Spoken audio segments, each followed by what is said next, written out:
Sejam muito bem-vindos ao programa Interpretando as Escrituras. É com muito prazer e com muita alegria que lhes dou novamente as boas-vindas a este programa, onde nós semanalmente estudamos textos da Bíblia e damos a conhecer a verdade a todas as pessoas que têm esse desejo profundo de conhecer mais da Palavra de Deus e também mais do nosso Pai Celestial.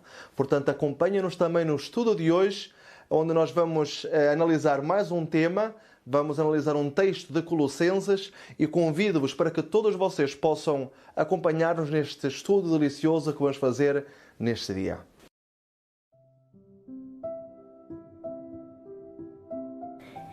E quando vós estavais mortos nos pecados e na incircuncisão da vossa carne, vos vivificou juntamente com ele, perdoando-vos todas as ofensas, havendo riscado a cédula que era contra nós nas suas ordenanças, a qual de alguma maneira nos era contrária, e a tirou do meio de nós, cravando-a na cruz. E despojando os principados e potestades, os expôs publicamente e deles triunfou em si mesmo. Portanto, ninguém vos julgue pelo comer ou pelo beber, ou por causa dos dias de festa, ou da lua nova, ou dos sábados, que são sombras das coisas futuras, mas o corpo é de Cristo. Colossenses 2, do 13 ao 17. Existem pessoas que, ao interpretarem este texto, defendem que Paulo está a afirmar que a lei de Deus, ou seja, os 10 mandamentos, foram cravados na cruz com Jesus e que, portanto, foram abolidos e já não é necessário guardá-los. Outro grupo defende que o que foi cravado na cruz não foram os 10 mandamentos, que o que foi anulado ou abolido não foi a lei de Deus. Ao considerar estas duas posições, surgem as perguntas: se os 10 mandamentos foram anulados, tal como defende o primeiro grupo, isso significa que eu agora posso matar, roubar ou adulterar sem que isto seja considerado pecado? Mas e se não foram os 10 mandamentos a serem anulados, tal como defende o segundo grupo? Então, por que o texto diz claramente que algo foi cravado na cruz? E o que foi então cravado? E já agora, o que dizer também em relação ao comer, beber, dias de festa ou sábados? Será que ninguém pode ser julgado por comer o que quiser ou por não guardar o sábado? O que tem a Bíblia para nos dizer sobre este tema?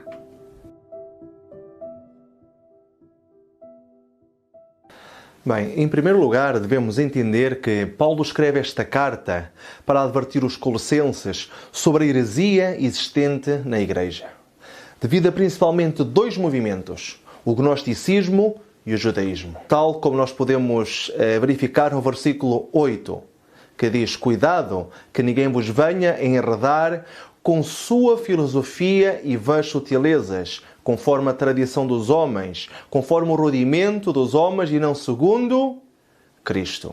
Aqui vemos dois pontos muito importantes. Portanto, as vãs filosofias e depois também as tradições dos homens. Que seriam estas vãs filosofias e então as tradições dos homens? Como nós dissemos anteriormente, estas vãs filosofias, que era algo que estava a enredar, que estava a entrar dentro da igreja de Colossenses, era o gnosticismo. E os gnosticistas acreditavam que a deusa Sofia, que é sabedoria, significa sabedoria, quis criar um mundo, mas que o resultado tinha sido um aborto. E que agora, unicamente através da sabedoria, ou seja, através do conhecimento em grego é gnosis, por isso daí vem a palavra gnosticismo, então unicamente através da gnosis, através do conhecimento, poderiam agora alcançar a salvação. Os gnosticistas acreditavam que a matéria era maligna e logo concluíram que apenas através do conhecimento se poderia alcançar esta salvação. E por isto mesmo, não queriam atribuir a humanidade a Cristo. Porque para eles, as coisas que eram materiais eram malignas. Mas como isto não parecia lógico, porque Jesus andou nesta terra e houveram pessoas que o tinham visto, então surgiu logo um outro movimento chamado o docetismo. Este movimento ensinava que o corpo de Cristo parecia material, mas não era material. Em realidade, era um corpo espiritual. Esta crença levou uma vida imoral, pois as pessoas pensavam que se o espírito estava separado do corpo, então agora poderiam levar uma vida física imoral. E por isso é que Paulo vem esclarecer e afirmar aos Colossenses, logo no versículo que se segue, porque nele habita corporalmente toda a plenitude da divindade. Paulo vai dizer, vocês não se deixem enganar por essas vãs filosofias de que a matéria que é má, que Jesus não esteve aqui, foi apenas um espírito. Não. Paulo vem esclarecer que em Jesus, que nele habitou a plenitude da divindade. Então, este era o primeiro ponto que nós vemos no versículo 8, não é? Capítulo 2 de Colossenses, do primeiro grupo, que estava a enredar, que estava a enganar e que muitos cristãos da igreja do Colosso estavam a deixar então absorver por estas doutrinas e por estas crenças erradas. Mas existia agora o segundo grupo, que nós vimos as tradições dos homens, como dizia o versículo 8. E então este outro grupo era o judaísmo, eram os judeus. E então o judaísmo queria manter os mesmos rituais e tradições da lei cerimonial. Eles queriam continuar a sacrificar os cordeiros, a celebrar as mesmas festas e a continuar a esperar pelo Messias. E por isso é que Paulo diz aos judeus, em 1 Coríntios capítulo 7, versículo 9, a circuncisão em si não é nada, e a incircuncisão também nada é, mas o que vale é guardar os mandamentos de Deus. Paulo está a dizer claramente que esses costumes, essas tradições, esses rituais já ficaram para trás, que já não se têm que obedecer agora, mas sim, o que é importante é continuar a guardar os mandamentos de Deus, a lei de Deus. E surge a pergunta, não é? Se os mandamentos foram anulados, então por que é que neste texto encontramos que é importante guardá-los? Então é bom nós meditarmos nisto. Mas, portanto, em relação a isto que nós vimos até agora, convém manter na nossa mente que quando Paulo escreve aos Colossenses, tem em mente estes dois grupos, os gnósticos e os judeus, os quais estão a influenciar negativamente os colossenses com as suas doutrinas. Mas vamos começar agora a estudar o versículo que gera mais polémica dentro deste capítulo, que é o versículo 14. E vamos ver algumas versões da Bíblia e vamos analisar cada uma delas e vemos que existem algumas palavras diferentes e vamos então estudar estas palavras no original grego para nós conseguirmos entender realmente o que é que está no texto e o que é que o texto quer dizer. A primeira versão que vamos analisar é a versão Almeida Corrigida Fiel. E esta versão diz: havendo riscado a cédula que era contra nós nas suas ordenanças, a qual de alguma maneira nos era contrária, e a tirou do meio de nós, cravando-a na cruz. Muito bem, então aqui diz que riscou a cédula que era contra nós nas suas ordenanças e que nos era contrária. As palavras que nós aqui temos colorido são as palavras que nós vamos analisar e que diferem em alguns textos bíblicos que nós também agora vamos estar a ler. Portanto, é bom nós colocarmos as cores, que é para nós depois compararmos com os outros textos. Vamos ver agora a Almeida Revista e Corrigida, que diz: tendo cancelado o documento manuscrito, que era contra nós e que constava de ordenanças, a qual nos era prejudicial, removeu inteiramente, cravando na cruz. Aqui vemos que existem algumas diferenças. Aqui, em vez de dizer riscado, diz cancelado. E em vez de dizer cédula, diz documento manuscrito. E é muito interessante esta versão do documento manuscrito. Depois temos novamente ordenanças. E agora, em vez de dizer que nos era contrária, diz que nos era prejudicial e que foi cravada então na cruz. E a última versão então que queremos analisar é a Almeida Revista Atualizada. E esta versão diz: tendo cancelado o escrito de dívida que era contra nós e que constava de ordenanças, o qual nos era prejudicial. Aqui vemos novamente algumas diferenças, principalmente com o primeiro texto. O primeiro texto diz riscado, o segundo e o terceiro dizem cancelado.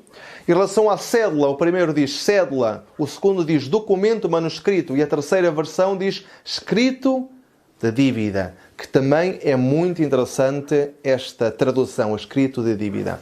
E, portanto, as ordenanças, e agora diz que nos era prejudicial, e no primeiro texto diz que nos era contrária. Portanto, aqui temos o texto de Colossenses 2,14 em três versões diferentes, três traduções diferentes, aliás, para nós podermos entender melhor esta situação, este tema, e para chegarmos à conclusão do que foi realmente cravado na cruz. Mas agora o problema é que muitas traduções de Colossenses 2,14 são frequentemente usadas para apoiar a crença falsa de que a lei de Deus foi cancelada por Jesus Cristo e que quando ele foi crucificado, a tirou do meio de nós, cravando-a na cruz. Mas será esta posição verdade? Será isto correto? Para responder a esta pergunta, devemos, em primeiro lugar, entender que a lei de Deus não é algo que seja contra nós. Pelo contrário, porque Paulo, em Romanos 7,21, mesmo Paulo que escreve Colossenses, diz que o mandamento é santo, justo e bom. Aliás, a Bíblia refere sempre à lei de Deus como sendo uma bênção para a humanidade. Mas, de facto, houve algo cancelado, houve algo anulado por Cristo que, de certo modo, foi pregado na cruz. Mas este algo foi o registro de nossos pecados, as nossas transgressões e não a lei de Deus. E se nós tivermos um olhar cuidadoso sobre o texto de Colossenses no grego original, conseguimos provar que isto é verdade. E isso é o que nós iremos fazer então a partir de agora. Vamos começar a analisar algumas das palavras daquelas que tínhamos colorido para conseguirmos identificar e conseguirmos interpretar melhor este texto e chegarmos à conclusão do que é que foi realmente, portanto, pregado na cruz. Vamos analisar então a palavra riscado ou cancelado, porque vimos naqueles textos que existiam, foram traduzidos para duas palavras diferentes. O primeiro texto dizia riscado, os outros dois diziam cancelado. Muito bem? Então, a palavra grega traduzida como riscado ou cancelado em Colossenses 2,14 é a palavra exaleifo. E esta palavra exaleifo significa lavar ou esfregar completamente para apagar, limpar ou remover. Por outro lado, a concordância Strong dá a definição de limpar as lágrimas e depois diz que é um figurativo de perdoar o pecado, enxugar, anular ou apagar. Portanto, podemos ver através das traduções desta palavra exaleifo que quando se usa esta palavra exaleifo, ela é sempre usada nas Escrituras referindo-se a uma limpeza do pecado e não com relação à lei de Deus. Por exemplo, em Atos capítulo 3, versículo 19, por exemplo, Pedro utiliza esta palavra quando exorta os seus ouvintes. E ele diz: arrependei-vos, pois, e convertei-vos, para que sejam apagados, exaleifo, os vossos pecados. A palavra hebraica correspondente à palavra exaleifo é a palavra machá. E esta palavra é traduzida como cancelar ou riscar, exatamente como a palavra exaleifo. E esta palavra é utilizada na Bíblia também quando se faz alusão a delitos e a pecados. Podemos encontrar esta palavra, por exemplo, em Isaías 43, 25. Eu mesmo, sou o que apago, machá, as tuas transgressões por amor de mim. Novamente, refere-se a uma limpeza do pecado. Em Salmos 51, 9, também podemos ler: esconda a tua face dos meus pecados e apaga, machá, todas as minhas iniquidades. Em último texto, Êxodo 32, 32.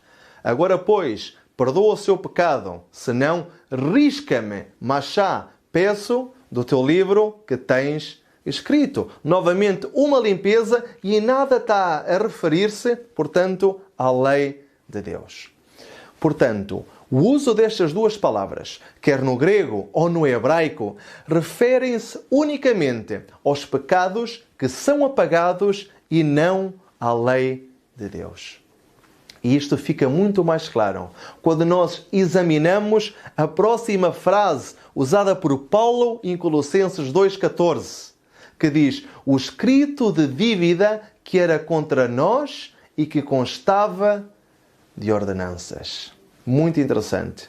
Mas vamos novamente analisar esta palavra nas três traduções. Portanto, numa dizia que era a célula, noutra dizia o documento manuscrito e noutra dizia que era o escrito de dívida. A palavra grega, que depois foi traduzida como célula, documento, manuscrito ou escrito de dívida, é a palavra xerografon. E segundo este dicionário bíblico, diz-nos que esta palavra é qualquer documento escrito à mão, mas em papiros gregos. Usa especialmente para um certificado de dívida ou de garantia. Isto é logo muito interessante, porque se nós vamos dizer que a lei de Deus foi cancelada, nós sabemos que a lei de Deus foi escrita com o dedo de Deus. E foi escrita onde? Em pedra. Mas aqui, esta palavra em grego está-nos a dizer que isto se refere a algo escrito em papiros e nunca em pedra. Portanto, só daqui nós já podemos identificar que não se poderia referir à lei de Deus, não é? Por isso é que nós devemos entender que os romanos pregaram duas coisas na cruz no momento da crucificação de Jesus Cristo. O próprio Jesus e uma inscrição que dizia que ele era o rei dos judeus. Esta era a acusação de traição contra Roma pela qual ele foi executado. Mas Paulo acrescenta outra coisa ainda, que também foi figurativamente pregada na cruz de Jesus Cristo. E então que era o escrito de dívida que era contra nós e que constava de ordenanças. A frase traduzida como escrito de dívida que consta ou que constava de ordenanças é a frase xerografon tois dogmasin, no original grego. E o léxico de Friberg explica que xerografon tois dogmasin significa estritamente um documento escrito à mão, em questões legais acerca de uma nota promissória, registro de dívidas, de obrigações, figurativamente em Colossenses 2,14. Não no sentido próprio da lei, mas como o registro de ónus que suscitado contra nós e que Deus simbolicamente removeu ao cravá-lo na cruz. O dicionário expositivo completo das palavras do Antigo e do Novo Testamento de Vine explica: isto significa um memorando de dívida, uma escrita à mão, usada em contratos públicos e privados. E é uma palavra técnica nos papiros gregos. Um grande número de antigas notas manuscritas foram publicadas e destas o Dr. Deisman diz: uma fórmula estereotipada nesses documentos é a promessa de pagar o dinheiro emprestado. Eu pagarei. E todas elas estão escritas do próprio punho do devedor. Ou se ele não pudesse escrever, na nota dele havia uma observação expressa: eu escrevi por ele. Já nos famosos papiros florentinos de 85 a.C., o governador do Egito dá esta ordem no curso de um julgamento: que o escrito seja riscado, que corresponde a cancelar o escrito da palavra que encontramos exatamente em Colossenses 2,14. Já o dicionário teológico do Novo Testamento acrescenta: o tema da metáfora da nota de dívida é bastante enfático para a afirmação que Deus perdoou os pecados, que Deus cancelou a nota de dívida por pegá-la e fixá-la na cruz de Cristo. Podemos, portanto, queridos irmãos e queridas irmãs, constatar que a linguagem da época de Paulo associa esta palavra com uma dívida legal escrita à mão, ou com uma condenação, mas nunca com a lei de Deus. Aliás, no judaísmo, representava-se a relação entre o homem e entre Deus como a relação entre um credor e um devedor. Quando o homem pecava, ele era constituído devedor. Quando se arrependia e Deus o perdoava, então a dívida era eliminada. E com a morte de Jesus na cruz, foi eliminada então esta dívida do homem. O que Cristo cravou na cruz mediante a sua morte foi este registro desta dívida. E a condenação do homem, pagando o preço que todos nós estávamos obrigados a pagar, e pagou então em nosso lugar. Devemos entender também que quando o pecado entrou neste mundo, Deus instituiu um sistema de sacrifícios para ensinar ao ser humano qual era o preço da transgressão. E então cada vez que o ser humano degolava um cordeiro, todos aqueles que participavam nessa cerimónia recordavam a sua dívida para com Deus, pensando na morte não só desse animal, não só desse cordeiro, mas na morte do Redentor que o representava. E neste sentido, este sistema cerimonial representava o pagamento da dívida. Uma evidência da dívida dos habitantes da terra. Um indício da magnitude da sua condenação. E quando esta dívida foi eliminada na cruz, este sistema cerimonial, que por milénios tinha sido uma evidência da culpa dos seres humanos, foi invalidado para sempre.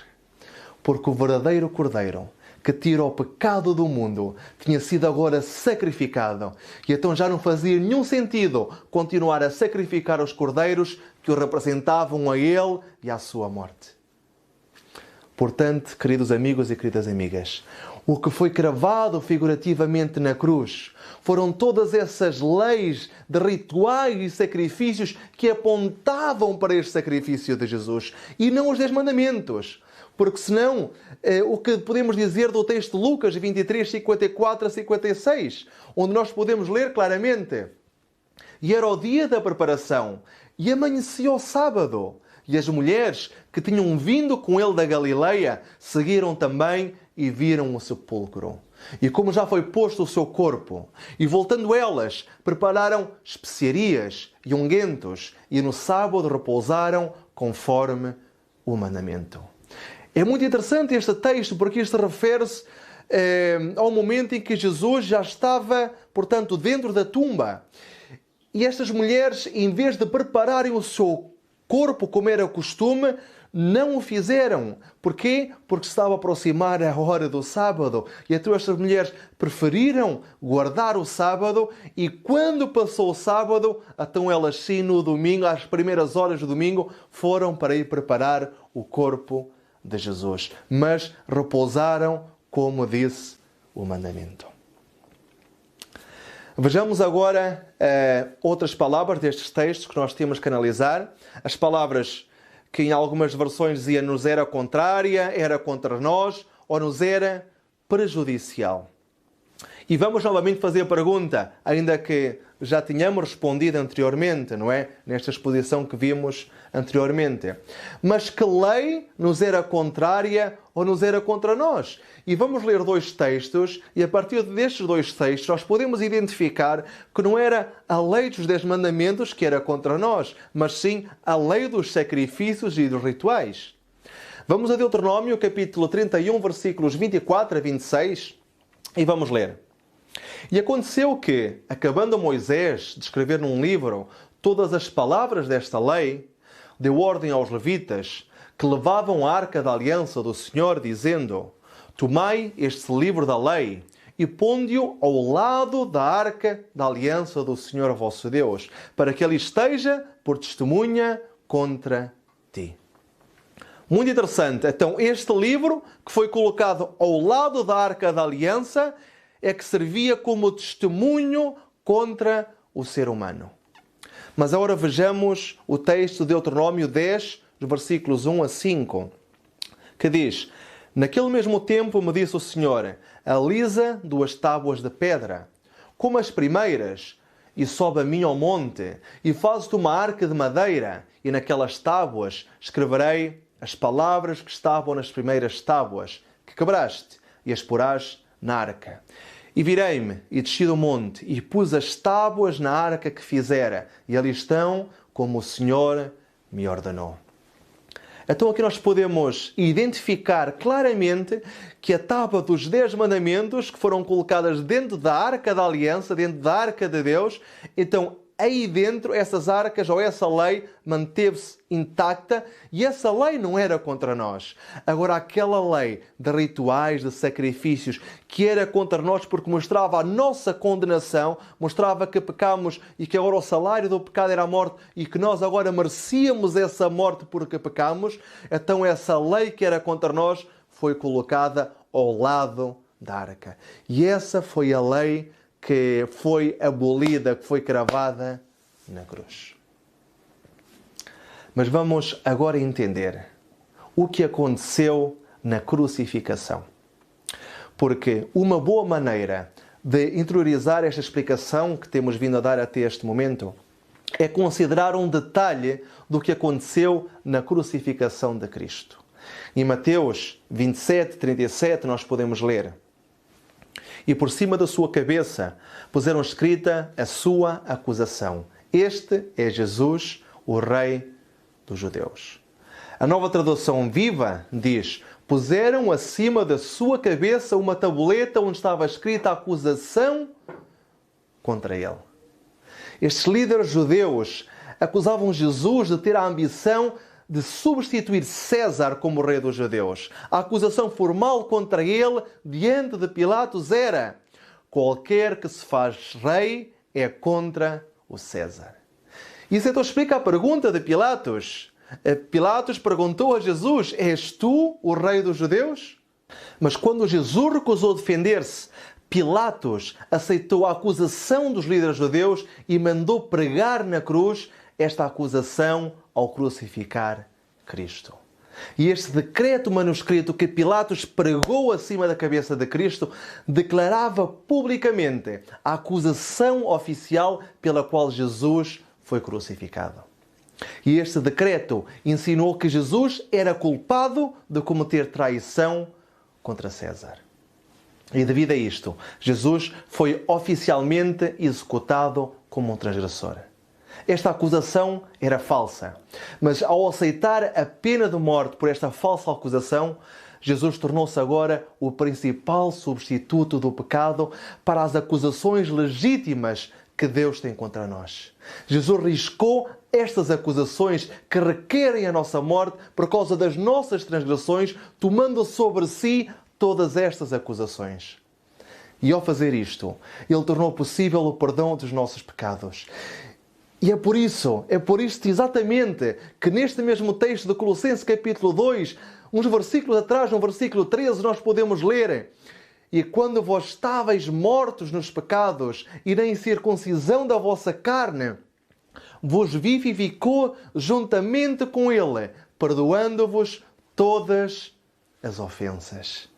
Aqui nós podemos ver esta obra magna de Jesus, esta obra maravilhosa que Jesus fez pela nossa vida, entregando-se para perdoar aquilo que nós não merecíamos o perdão.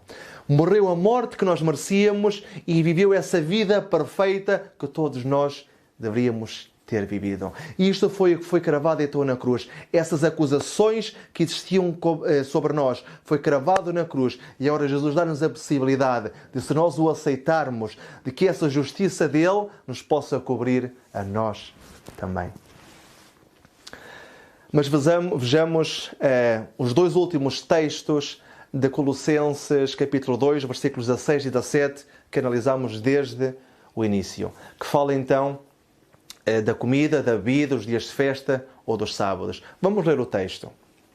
Colossenses capítulo 2, versículos 16 e 17, que diz: portanto, ninguém, pois, vos julgue por causa da comida e bebida, ou dia de festa, ou lua nova, ou sábados, que são sombra das coisas futuras, mas o corpo é Cristo.